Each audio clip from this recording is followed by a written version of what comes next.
Zapošljavanje uz podršku predstavlja plaćeni rad osoba s intelektualnim teškoćama u redovnoj radnoj sredini. Cilj ovog programa nije pronaći za rad spremnu osobu, već pronaći i prilagoditi smislene poslove u redovnoj radnoj sredini, te osigurati primjereno obučavanje i podršku na radnom mjestu, koju pružaju radni asistenti, članovi stručnog tima udruge. Dakle, poslodavac stvarno, bi čovjek rekao, dobiva na pladnju jednog gotovog radnika kojeg stvarno može financijski mjeriti da mu se isplati. Direktor je zadovoljan s nama. Još nam to dođe pogledati i gleda smo dobri radnici. Samim radom oni se socijaliziraju, znači u redovnu radnu sredinu, imaju kontakt sa nekakvom prirodnom podrškom i sa ljudima, znači koji možda nisu iz njihove sredine. Tako da zapravo je to vrlo motivirajuće i poticajno za njih da se dokažu i da budu bolji u svom poslu.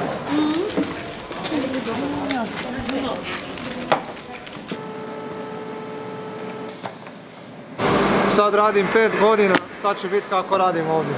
Zadovoljan sam, posao ide, super je.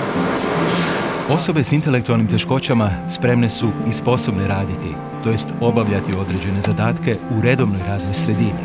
No, takvim osobama je potrebna individualno prilagođena podrška na konkretnom radnom mjestu.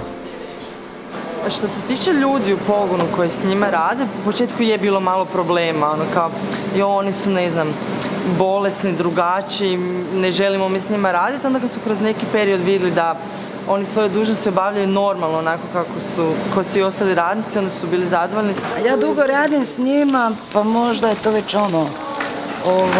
navikneš se, ali ja ne doživljavam da radim s nekim posebno drugim ljudima. Da radim s dobrim ljudima, to da. Rad je važan svakome od nas, jer nam pruža mogućnosti učenja i razvoja, financijske neovisnosti, ostvarivanja pozitivno vrednovanih društvenih uloga, izbora i donošenja odluka o svom životu, te ostvarivanje svojih prava. Lepo mi je, radim sve. I plaću imat.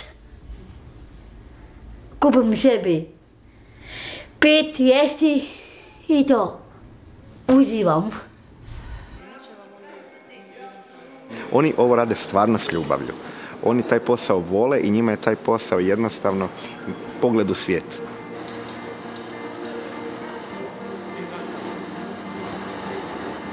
Dobivate izvanrednu kvalitetu usluge, pomažete društvu, dajete dobar primjer ostalima.